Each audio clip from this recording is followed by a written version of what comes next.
माँ भारती की पावन भूमि पर समय समय पर अनेक महान आत्माओं ने जन्म लेकर अपनी मातृभूमि की सेवा की है।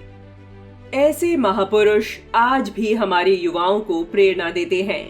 आज की इस वीडियो में हम आपको माँ भारती के एक ऐसे ही सपूत के बारे में बताएंगे जिन्होंने अपने कृतित्व और व्यक्तित्व से भारतीय स्वतंत्रता संग्राम के इतिहास में एक स्वर्णिम अध्याय जोड़ा। वे महापुरुष हैं स्वातंत्र्य वीर विनायक दामोदर सावरकर। वीर सावरकर की राष्ट्र निष्ठा ऐसी थी कि लंदन में उनसे भेंट के बाद महात्मा गांधी ने भी स्वयं को सम्मानित अनुभव करते हुए कहा था कि उन्हें सावरकर के साथ बैठने का सम्मान मिलने पर बहुत गर्व है। भारत को सावरकर के त्याग और देशभक्ति का बहुत जल्दी फायदा मिलेगा। महाराष्ट्र के नासिक जिले में स्थित एक छोटे से गांव भागुर में 28 मई 1883 को पिता दामोदर एवं माता राधाबाई के घर एक बालक का जन्म हुआ, जिसका नाम विनायक रखा गया।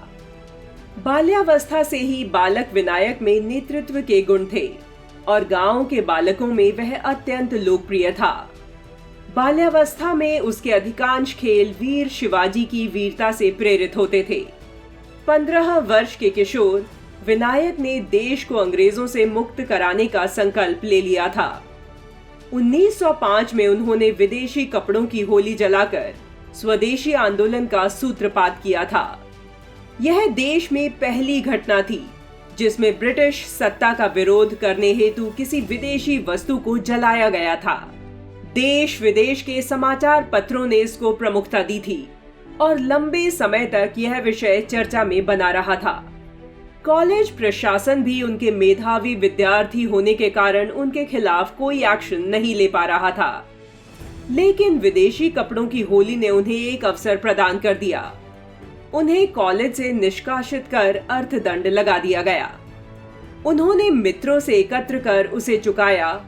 बाद में उन्होंने यत्न पूर्वक बीए की परीक्षा में बैठने की अनुमति ली और अच्छे अंकों के साथ इसे उत्तीर्ण किया। तत्कालीन मराठी अखबार इंदु प्रकाश ने सावरकर को उग्र विचारों वाला दूत कहा था। क्रांतिकारी संगठन अभिनव भारत में रहते हुए उनके मन में लंदन जाकर वहां के क्रांतिकारियों के साथ मिलकर काम करने का विचार आया। इसी उद्देश्य के साथ पुणे के फर्ग्यूसन कॉलेज से शिक्षा पूर्ण करने के बाद वे क्रांतिकारी श्याम कृष्ण वर्मा द्वारा प्रदत्त स्कॉलरशिप से वकालत की पढ़ाई करने 1906 में लंदन चले गए। लंदन जाने से पूर्व उन्होंने एक तेजस्वी भाषण दिया था। इस भाषण को लेकर एक पुलिस रिपोर्ट में कहा गया था, यह अद्भुत कुशलता और विजय भाव से पूर्ण था। यह युवक अधिक से अधिक 22 वर्ष का है, लेकिन वह पहले से ही उच्च कोटि का कुशल वक्ता है। लंदन पहुंचने के 4 महीने में ही उन्होंने इटली के क्रांतिकारी जोसेफ मैज़िनी की जीवनी का अनुवाद कर दिया। इसकी प्रसिद्धि ने पूरे महाराष्ट्र क्षेत्र के युवाओं में सनसनी फैला दी थी। सावरकर काल और विहारी समाचार पत्रों के लिए लेख लिखते थे और लंदन के इंडिया हाउस में युवाओं के मध्य भाषण भी दिया करते थे।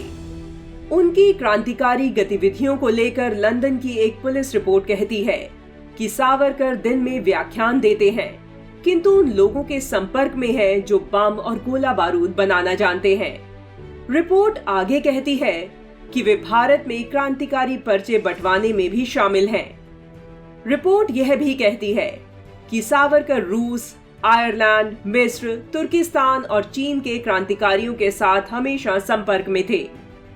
अपने लंदन प्रवास काल में ही उन्होंने अपनी प्रसिद्ध पुस्तक 1857 का स्वातंत्र्य समर लिख डाली थी।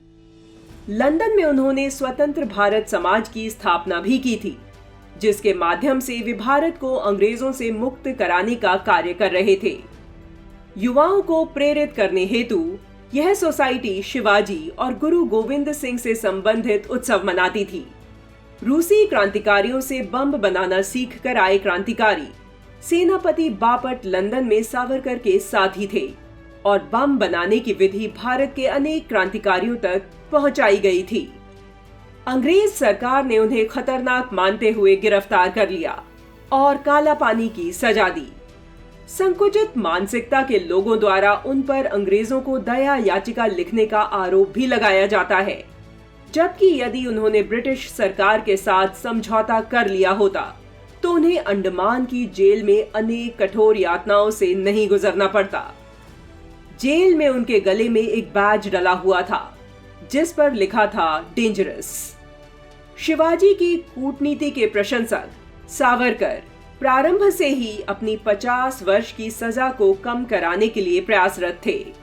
उनके द्वारा लिखी गई याचिका जेल से बाहर आकर पुनः मां भारती की सेवा में जुट जाने की उनकी कूटनीति थी और ऐसी याचिकाएं जेल से बाहर आने के लिए ब्रिटिश कार्यप्रणाली का कानूनी हिस्सा थी।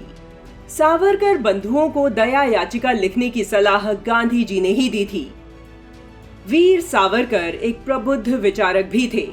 उन्होंने 1 लाख से अधिक पृष्ठों में मराठी और 1,500 से अधिक पृष्ठों में अंग्रेजी भाषा में समृद्ध साहित्य की रचना की।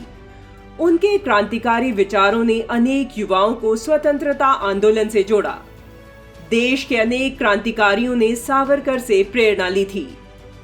यह देश का दुर्भाग्य ही कहा जाएगा कि अंग्रेजों से आजादी मिल जाने के बाद भी इतने विराट क्रांतिकारी व्यक्तित्व के स्वामी वीर सावरकर को भारतीय इतिहास के पन्नों में जगह नहीं दी गई।